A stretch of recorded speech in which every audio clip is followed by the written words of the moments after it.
Harold Becker today. Harold, how do you let go of anger to get to the place of love? How would you recommend that?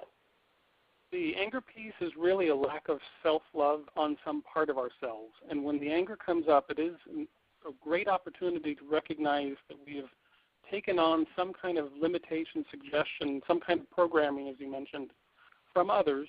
And it wasn't right or wrong. It simply is what happened. They didn't know better. We didn't know better.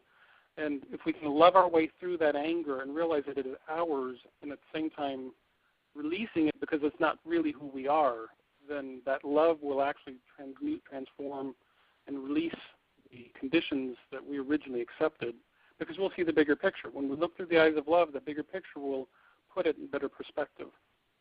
Right, exactly. I love that. Yeah.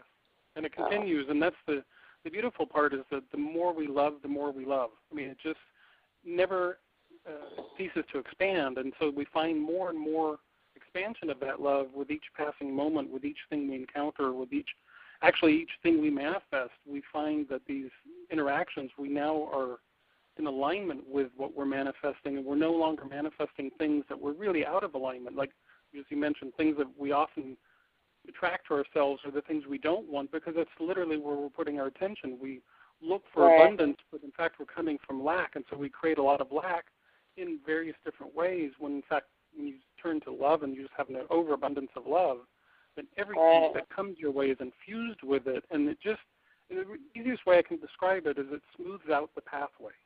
It takes away the dualities, and it makes life a more enjoyable experience. So yeah, things are still around us that we remember, we can see other people going through, but it need not affect us. And I think that, over the 20 years, over 2 decades of doing this, I've come to know that through and through, how love permeates into absolutely everything as an experience when I come from love.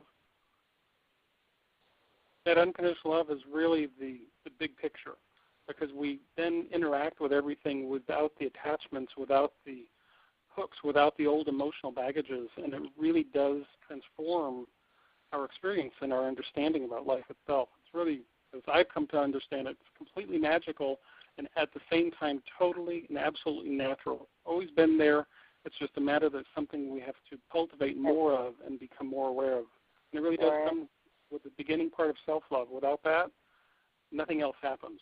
Thank you so much, Harold. I don't even know how to thank you for giving me the honor of having you here today. Well, just you doing it is all the compliment in the world, because you're spreading the love, and for that we are all grateful. I